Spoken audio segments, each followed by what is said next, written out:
confused by finances, investing, estate and retirement planning? Well, I went to school so you don't have to. Welcome to Finances and with Kathy and Jennifer. Welcome to Finances and Mental Accounting. I'm Jennifer and I'm here with Kathy. We've been getting some questions recently about what kind of strategies that people can use for saving money or investing their money. You know what? That's funny that you mentioned that because I did recently just get asked by a friend. They are saving money for a down payment on their house. They know that they want to save 20% to avoid the PMI, the mortgage insurance. And by doing that, they've actually saved a good amount. But they were talking about also the fact that they have some student loans. And those student loans are also a fairly large chunk of what they still owe. Let's just say they had saved, let's say they saved $10,000 and their student loan was $5,000 still. Saving that $10,000 and making whatever their savings rate is, let's just call it 2% versus what they owe on that student loan, which could be, I don't know the exact amount, but let's call it 7 or 8%.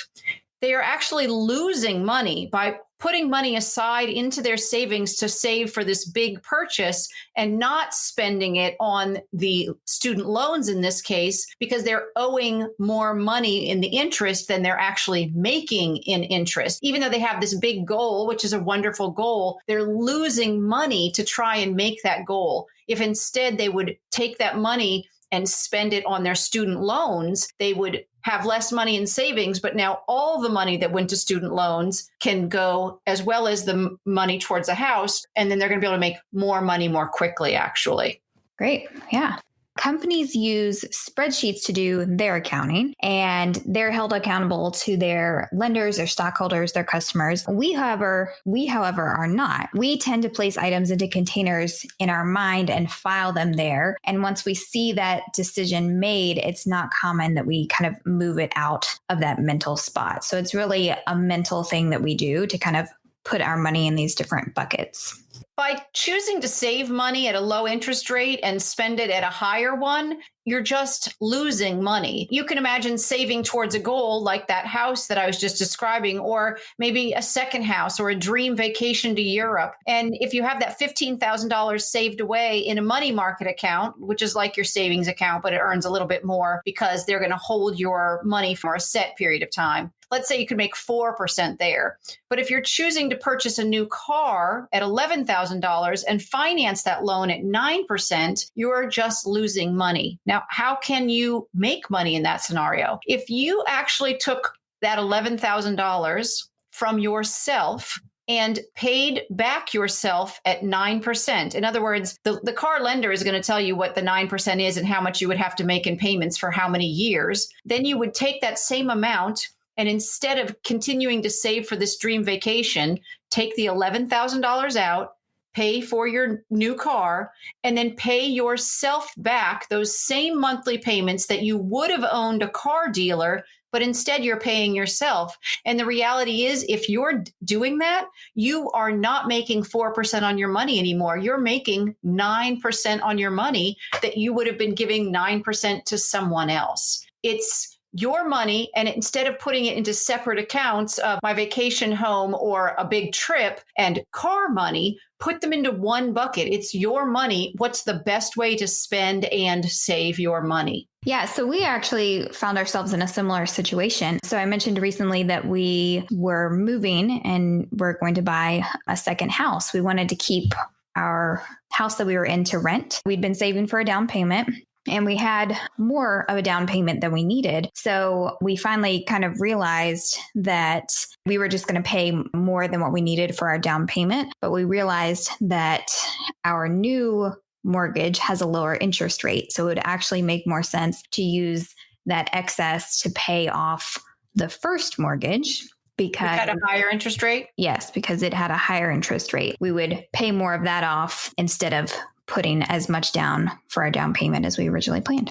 Well, that's a good idea. And that way you really are paying yourself because that money is going towards paying down your loan more quickly. We assign money kind of labels to help us make a plan. And studies have shown proof of that is that when we get gift cards, We think of gift cards differently than we think of cash or even our credit cards, especially if the gift card is given to us by someone.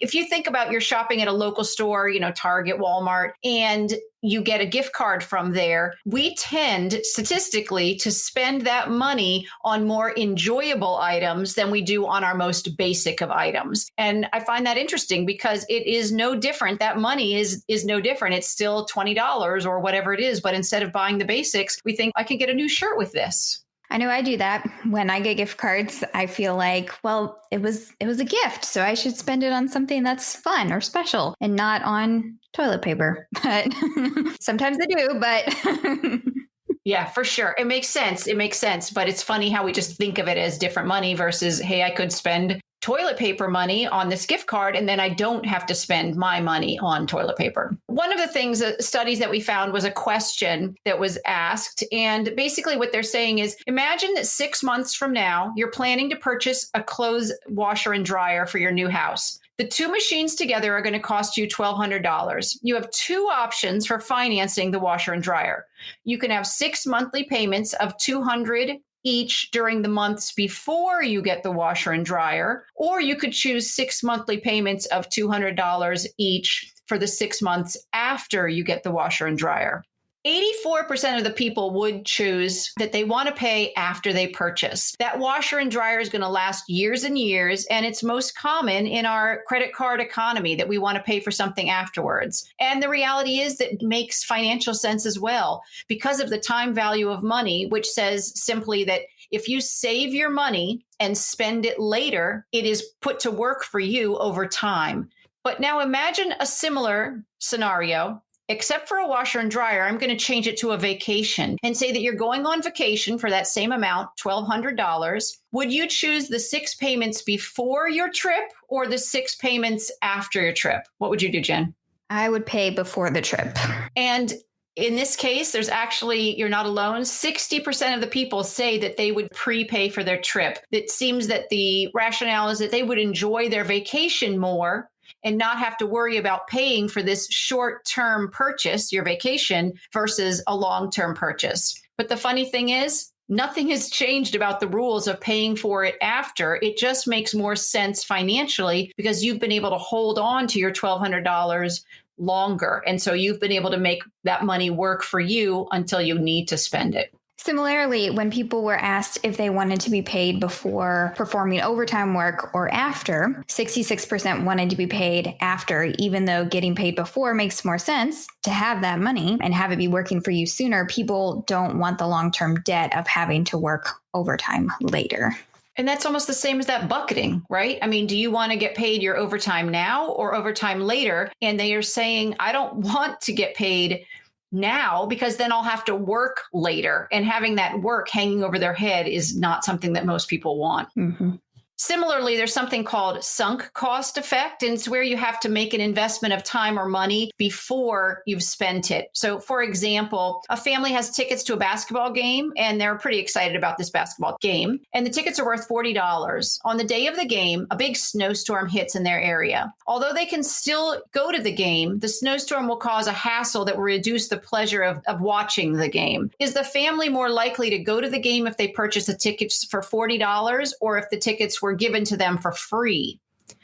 Even though many think that by purchasing tickets to something, they're more likely to go, in reality, in this kind of event where they're excited about going to it, just by planning this event, it's put it into their mental accounting. In other words, we're going to this ball game. And if you don't go to the ball game, then it seems like a perceived loss, as if I've missed out on something. And so for many, they will do anything to avoid that emotional loss. So now consider the same story, the basketball game that they've been really looking forward to. Would it make a difference if they bought the tickets a year ago or yesterday? What do you think?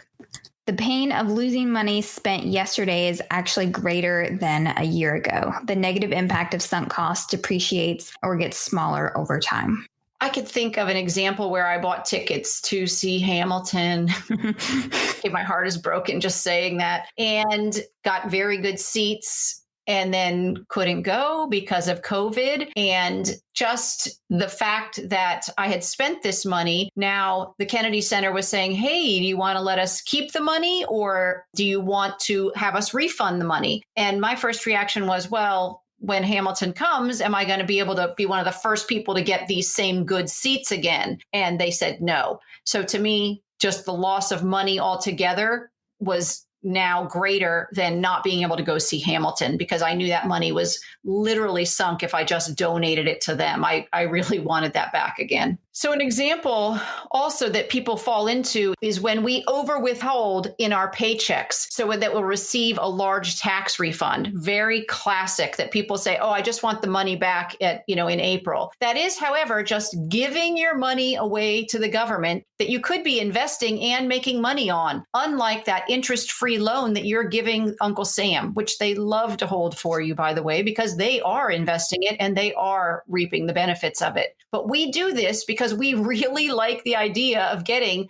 money back. We don't like the idea of having to pay, even though it's all the same thing. If we're getting money back, they're just handing us back our money that we weren't earning money on. Instead of if you pay, then you're giving them the money that you did owe them, but you've been making money on that. Now, in 2009, President Obama signed a Recovery Act stimulus bill, and it reduced the tax withholdings, among other things, that gave a small increase in our paychecks because the amount of taxes that they were taking out was smaller. But they didn't change the marginal tax rate, and that's how much you end up paying based on your income in April. So there was more money to spend monthly, but the return we got was smaller. And that made it easier on people because they kind of didn't miss that bigger return. And so it was a little easier to stomach. But again, that's your money. You should be taking it. And if you need to set it aside, knowing you're going to have to maybe pay some money in April for your taxes, then go ahead and do that. But in the meantime, you're putting it aside in an account that's earning you money.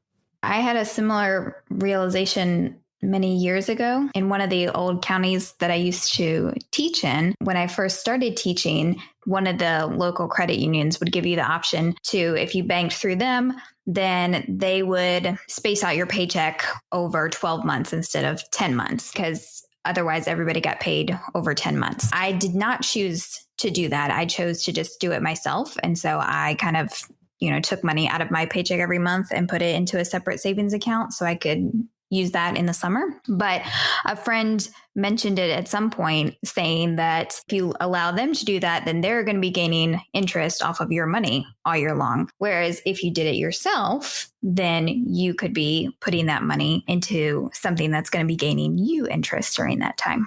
Yeah, and that's classic, right? Teachers, because we don't work in the summer, it's not actually vacation, it's unpaid leave, time off. Come up with our own spending plan. We can then say, well, instead of being paid over 10 months, let's budget this over 12 months and put money aside. I literally call it my summer spending money so that I can live off of that. It might be 10 months, it could be 11 months. It depends on the county that you're working in, but you need to do something to plan for the months that you're not working. That plan, by the way, could be having a second job or some kind of side hustle, right? It doesn't have to be that you spread out your money over time, but you're right. If you're giving the money to them for them to space it out, they are gleefully using your money until they give it back to you.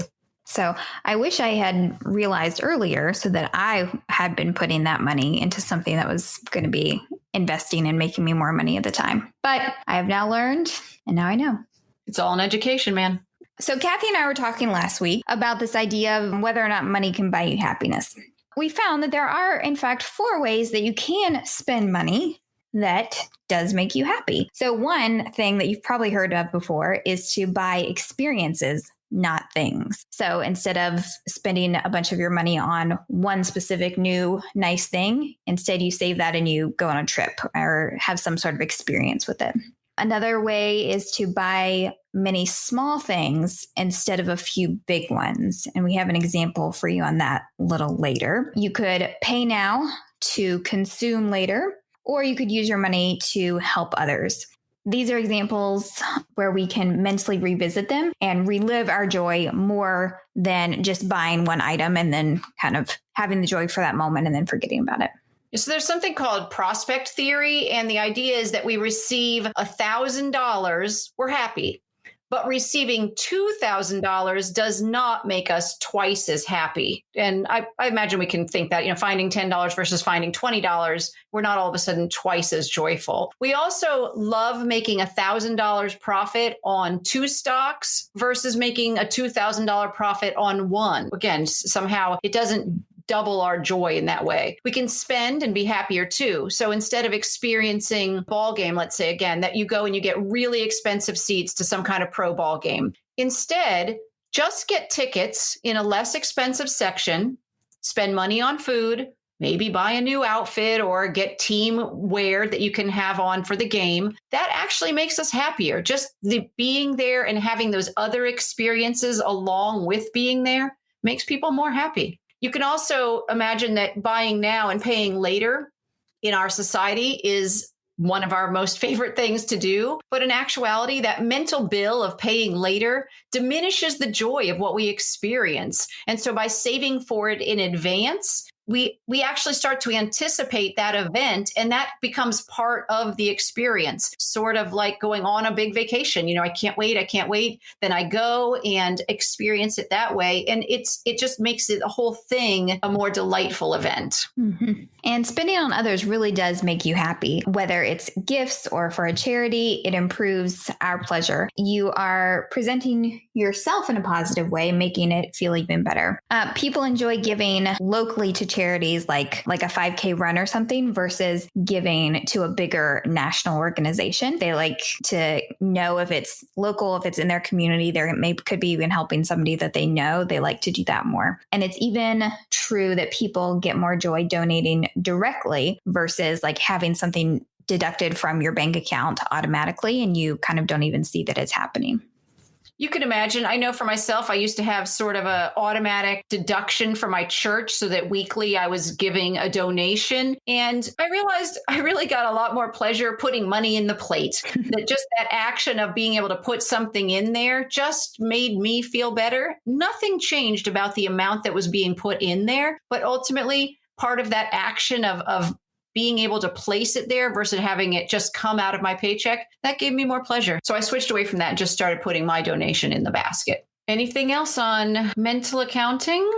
Just thinking about, this is literally called mental accounting because it is very much a mental thing. And it's some of these things are maybe things that you've kind of grown accustomed to, you've gotten in the habit of doing. So that's why we're bringing up these topics so that you can think about them and maybe start to think about them in a new light so that you can use your money more effectively. I actually love that you just said that because the reality is that a lot of this we do is because it's what we've seen. Mm-hmm. It's the thing that we've seen other people do. And that's one of the big ways we learn is just experiencing what other people are doing. And the fact is they're not always the best choices and they're not making poor choices per se. They are also just doing what they've seen other people do. So having this knowledge, right? Schoolhouse Rock, knowledge is power. So hopefully it'll help you. Yes. Thanks for listening to Finances and Mental Accounting. We know you chose to listen and we're grateful. If you enjoyed this episode, please subscribe and share and consider leaving us a review because it helps bring financial education to others and it helps them find us more easily. Please let us know what questions you'd like answered at our Facebook page at Finances and or by going to our website at financesand.net. We're planning on having a listener episode soon, so we would love to make your questions part of that episode. You can now find infographics on these topics at our website and here in the show notes. Finances and does not provide tax or legal advice, and nothing in this podcast is to be construed as such. Always consult a tax, accounting, or legal professional for advice on your specific situation. Remember, I went to school so you don't have to.